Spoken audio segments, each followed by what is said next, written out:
माणुसकीची सेवा आणि समाजाप्रती समर्पणाची भावना दुर्मिळ होत आहे.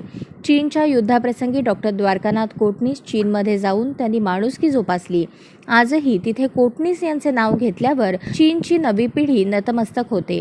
कोटणीस यांची सोलापूरची ही माणुसकीची परंपरा तसेच समाजाप्रती समर्पणाची परंपरा माजी आमदार नरसय्या आडम यांनी जोपासली, अशी भावना ज्येष्ठ माकप नेते तथा राज्यसभेचे माजी खासदार सीताराम येचुरी यांनी व्यक्त केली.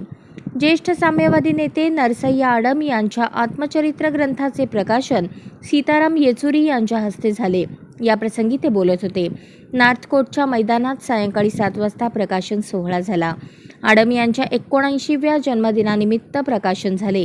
यावेळी मंचावर नरसय्या आडम, मार्क्सवादी कम्युनिस्ट पक्षाचे राज्य सचिव डॉक्टर उदय नारकर, पॉलिट ब्युरो सदस्य डॉक्टर अशोक ढवळे, जिल्हा सचिव ॲडव्होकेट M.H. शेख, माजी नगरसेविका कामिनी आडम, नलिनी करबुर्गी, नसीमा शेख, राज्य समिती सदस्य सिद्धप्पा कलशेट्टी, युसुफ मेजर, पंधे कन्स्ट्रक्शनचे अंकुर पंधे, ग्रंथाचे लेखक पत्रकार दत्ता थोरे, संतोष पवार, समकालीन प्रकाशनचे सुहास कुलकर्णी, गौरी कानेटकर आदी उपस्थित होते.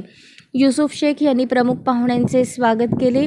Advocate M.H. शेख यांनी प्रास्ताविक तर ॲडव्होकेट अनिल वासम यांनी सूत्रसंचालन केले.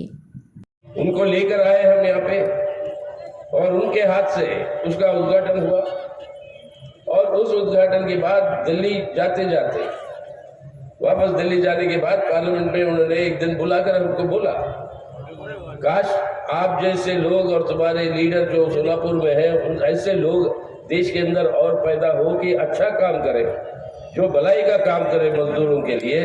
और बहुत प्रशंसा की यादव मास्टर की और कहते नारे और संघर्ष और स्ट्राइक के आधार पर नहीं, लेकिन ठोस रूप से आपको काम करके राहत देने की जरूरत है मजदूर वर्ग को। और खैर उनका रास्ता अलग, हमारा रास्ता अलग है विचारधारा में, डॉक्टर मनमोहन सिंह का और अपना, लेकिन मानव मुक्ति के लिए जो प्रेरणा कम्युनिस्ट लेते हैं उनसे प्रभावित बहुत सारे लोग जो कम्युनिस्ट नहीं है वो भी होते। और उसी तरीके से अब एक और कॉलोनी का तैयार हो गए, वो कह रहे रे कॉलोनी, चलिए अब वो भी लोगों तक पहुंचाएंगे। यानी ये कोई सेवा नहीं है, ये एक फर्ज है, एक फर्ज है इंसानियत की फर्ज को निभाना जो है वो गुण खास तौर पर सिर्फ कम्युनिस्टों में होती है। और इसलिए सोलापुर का एक और खासियत, डॉक्टर द्वारकानाथ कोटणीस, अभी भी आप चीन जाओ तो उनके बारे में बड़ा गर्व है चीनी लोगों को कि भारत से एक डॉक्टर अपनी पूरी जिंदगी को त्याग करते सब कुछ छोड़कर वो यहाँ पर सेवा करने आया जब जरूरत थी युद्ध के समय चीन के लोगों की मदद करने के लिए, उनकी इलाज करने के लिए। आज भी आप जाएंगे वहां पे डॉक्टर कोटणीस के बारे में बात कहो कुछ तो चीनी ये पीढ़ी एक तकरीबन 100 साल होने को आ रहा है, ये पीढ़ी जो है वो उसी प्रकार से उनके अंदर वो भावना होती है। और वो क्या है भावना? इंसानियत। और इंसानियत की भावना के बिना आज कोई मानव मुक्ति का संघर्ष आगे नहीं बढ़ सकता। हर समय लोग कहते हैं तुम कम्युनिस्ट लोग तो नास्तिक हो, तुम्हें कोई आस्था नहीं है, किसी भगवान या अल्लाह में कोई आस्था नहीं है आपकी। तो हमने बोला देखिए भाई, हम नास्तिक जरूर हो गए, लेकिन हमारा भी एक धर्म है, हमारा भी एक आस्था है, और हमारा आस्था है इंसानियत का। इंसानियत हमारा आस्था है, भगवान भी इंसानी है, और इंसानियत के आधार पर कम्युनिस्ट पार्टी चलती है। और वही उसूल रही है नरसय्या यादव की पूरी जिंदगी में। ये इंसानियत के आधार को लेकर, उस आस्था को लेकर कम्युनिस्ट जो सेवा भी करता है वो मानव मुक्ति की ओर संघर्षों को मजबूत करने के लिए। और ये जिंदगी जो हमें मिलती है, एक महान क्रांतिकारी ने एक बार कहा था, हम सबको एक बार जिंदगी मिलती है, एक बार जो जिंदगी मिली, इस जिंदगी को कैसे हम इस्तेमाल करेंगे? जन सेवा में इस्तेमाल करें, समाज सेवा में इस्तेमाल करें, मानव मुक्ति के लिए इस्तेमाल करें। या अपनी स्वार्थ के लिए लूट मचाते हुए जैसे हमारे देश के अंदर शासक वर्ग रहते हैं उस तरीके की जिंदगी निभाए। तो ये एडम मास्टर का निर्णय है और यही ये क्रांतिकारी का पहचान है। क्रांतिकारी का पहचान यही है कि ये जो जिंदगी मुझे एक बार मिली है, मैं इस जिंदगी को अंकित कर दूंगा हमारे समाज और मानव मुक्ति के लिए, और उसके लिए पूरी जिंदगी को अंकित कर वो जो है अपने काम करते हुए आए। उसीलिए वो जब बोलते हैं, अक्सर लोग हमसे पूछते थे, बाहर आपके महाराष्ट्र और सोलापुर से बाहर लोग हमसे पूछते थे कि इतना चिल्लाता क्यों है आदम मास्टर, बोलते समय बड़ी जोर से बोलते हैं। आप तो जानते हैं ना, जब वो बोलते हैं बड़े जोर जोर से बोलते हैं, तो बाहर के लोग थोड़े परेशान हो जाते हैं। वो कहते हैं भाई इतना चिल्ला क्यों रहा है भाई? ये इसलिए नहीं चिल्ला रहा क्योंकि चिल्लाने की उसको जो है इरादा है। वो इसलिए चिल्ला रहा क्योंकि वो देख रहा है किस तरीके की शोषण और जुल्म हो रही है, और वो गुस्सा जो चिल्लाने में आती है वो आती है शोषण और जुल्म के खिलाफ, और उससे मुक्ति पाने के लिए ये जो गुस्सा जो आता है वो एक कम्युनिस्टों की पहचान है। एक बार जो जिंदगी मिली वो अंकित किए मानव मुक्ति के लिए, और उसी रास्ते पे हम भी चल रहे। 3 बार आपके एमएलए हुए नामदार, और कई बार हमारे साथ दिल्ली के अंदर भी महाराष्ट्र के बारे में जब चर्चाएं होती है तो उसके अंदर वो भाग लेते रहे हैं।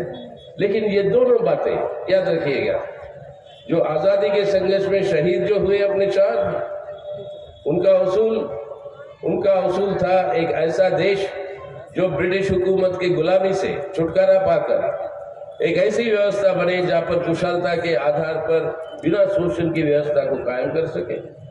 और दूसरा उसूल डॉक्टर द्वारकानाथ चिटनिस का, जो इंसानियत का उसूल। ये दोनों उसूल को किस तरीके से खिलवाड़ आज अपने देश के अंदर हो रहा है, इसको भी समझने की जरूरत है। हम देश की आजादी मांगते हैं, अपनी आज प्रधानमंत्री बड़े जोरों से कहते हैं आत्मनिर्भरता। हमारे संविधान के अंदर जो लिखा गया वो आत्मनिर्भरता नहीं है। हमारे संविधान के अंदर जो लिखा गया है वो है आत्मसंप्रभुता, यानी देश की संपत्ति के मालिक आप और हम हैं। कोई देश के पूंजीपति नहीं, कोई सरमायादार नहीं, और कोई शासक पार्टी नहीं। ये देश के लोगों की संपत्ति, और आज इस लोगों की संपत्ति के ऊपर किस तरीके की लूट मची हुई है ये हम सब देख रहे हैं हर दिन। इतने बड़े बड़े कांड हो जाते हैं लूट के, ना हमारे कोर्ट कचहरी उसके ऊपर न्याय दिला सकी। अब जो अडानी के बारे में जितने ये बड़ा कांड जो हुआ उसके बारे में जांच की मांग करो, वो भी हमारे प्रधानमंत्री स्वीकार नहीं करते, क्योंकि अडानी का जुड़ाव है उनके साथ। देश के अंदर बड़े बड़े पूंजीपतियों की ये जुड़ाव इस सरकार के साथ जो हो चुकी है, उसके चलते हुए हालत क्या होगी। पार्लियामेंट का पूरा सदन नहीं चल पाया, क्योंकि जवाब नहीं देना चाहते प्रधानमंत्री, और कह देते हैं कि 140 करोड़ लोग हमारे पीछे हैं। अरे आपको वोट मिला प्रधानमंत्री महोदय, जितने लोग वोट डाले देश में, वो भी पूरे देश की आबादी और नागरिक नहीं, जितने वोट लोग डाले आपको, वोट डाले भाजपा को, वो हमारे देश के अंदर 37%, यानी 63% लोग जो वोट डाले, आबादी की बात छोड़िए, ये कुल मिला के 30 करोड़ से ज्यादा नहीं होता लोग जो भाजपा को वोट डाले। लेकिन आप कहोगे 140 मेरे पीछे खड़े, तो आपको सवाल पूछने का कोई अधिकार नहीं। अरे इस तरीके की प्रचार करके कहते हो मेरे को कोई चुनाव में नहीं हरा सकता। हाल में देखा, इससे पहले गुजरात में जीते जरूर भाजपा, हिमाचल प्रदेश में हारी। 15 साल हुकूमत कर रही थी दिल्ली म्युनिसिपल कॉर्पोरेशन में, वहां पे हारी। आपके पूर्वी उत्तर में 180 सीटों पर चुनाव हुआ था, वहां पर भाजपा को मिले कितने? 46। एक स्टेट में तो 2 सीट मिले हैं, मेघालय में 71%। अब मोदी साहब के चलते हुए कितने गए, कितने जा रहे हैं? 13%। बजट पारित हो जाती है 6 मिनट में। आपके कृषि कानून पारित हो जाते हैं बिना कोई बहस के। आपके मजदूर वर्ग के अधिकार छीने जाते हैं बिना कोई बहस के। और बहस होती है कहीं पर हिजाब के बारे में, कहीं पर हलाल के बारे में, और बहस होती है ऐसे सवालों पे जो दूरीकरण पैदा करे। और अफसोस है इलेक्शन कमीशन भी उसके ऊपर नजरअंदाज करती है।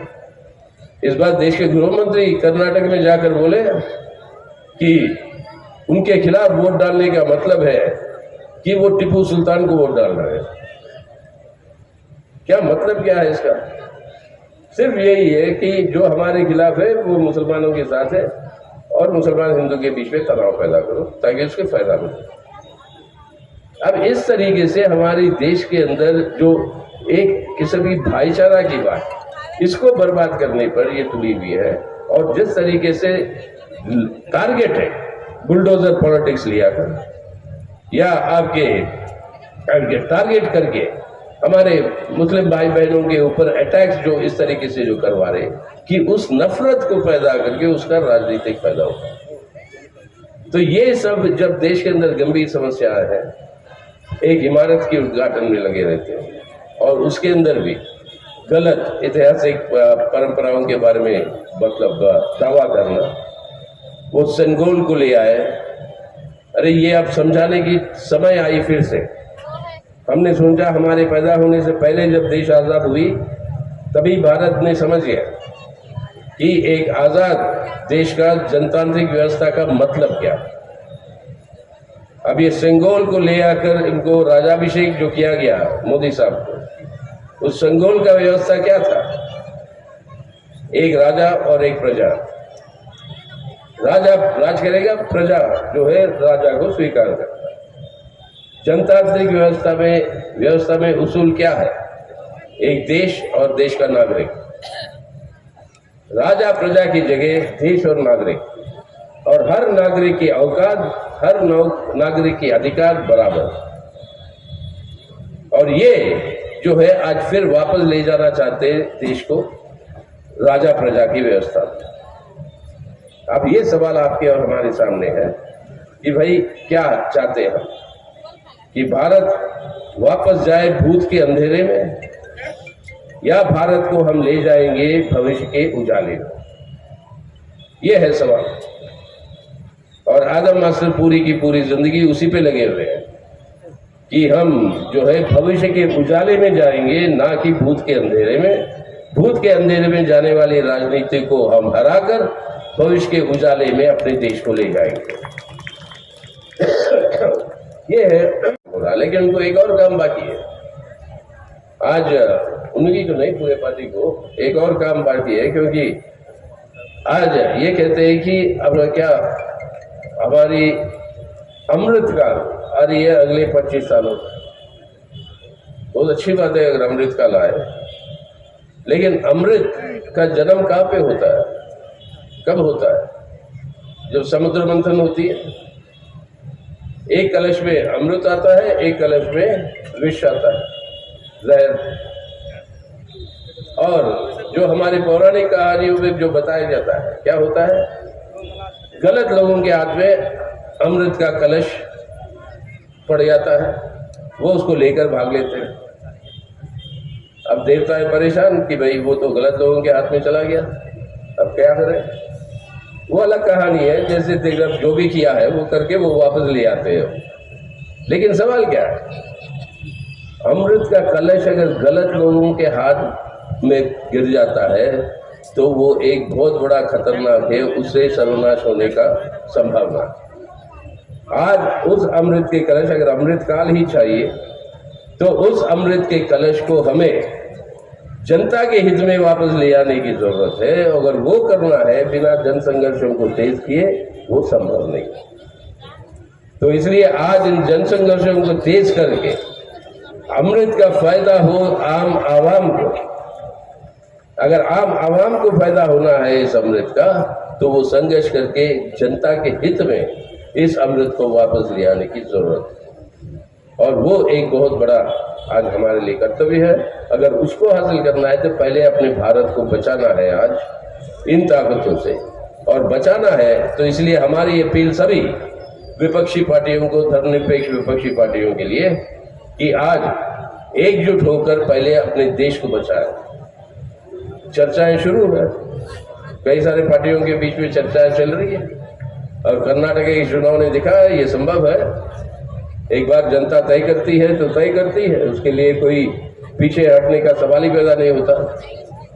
और वो अगर तय होती है, उसके लिए राजनीतिक पार्टियों का दायित्व है कि वो जनता को लामबंद करे, ताकि पहले अपने भारत को बचाएं, आज इस संविधान को बचाएं, इस जनतंत्र को बचाएं, इस हमारे देश के अंदर इस धर्मनिरपेक्ष जनतंत्र का गणराज्य जो है भारत, उसको बचाएं, और आने वाले दिनों में उस भारत को बदले एक बिना शोषण की व्यवस्था के भारत में, जिसके लिए एडम मास्टर और पूरे कम्युनिस्ट अपने जान अंकित कर चुके हैं। तो ये एक बहुत बड़ा अहम संघर्ष है आज, और आज मैं यही उम्मीद कर रहा हूं इसकी, ये जो आत्मकथा है कमांडर से एडम की, इस आत्मकथा से कई लोगों को प्रेरणा मिलेगी, कई नए पीढ़ी को प्रेरणा। याद करिए, नए पीढ़ी को भी याद करना होगा, उन दिनों में हम जब बड़े हो रहे थे ट्रांसिस्टर रेडियो भी नहीं होता था। एक छात्र के पास होता था स्कूल में, और सब लोग उसके इर्द गिर्द क्रिकेट की कमेंट्री सुनते थे।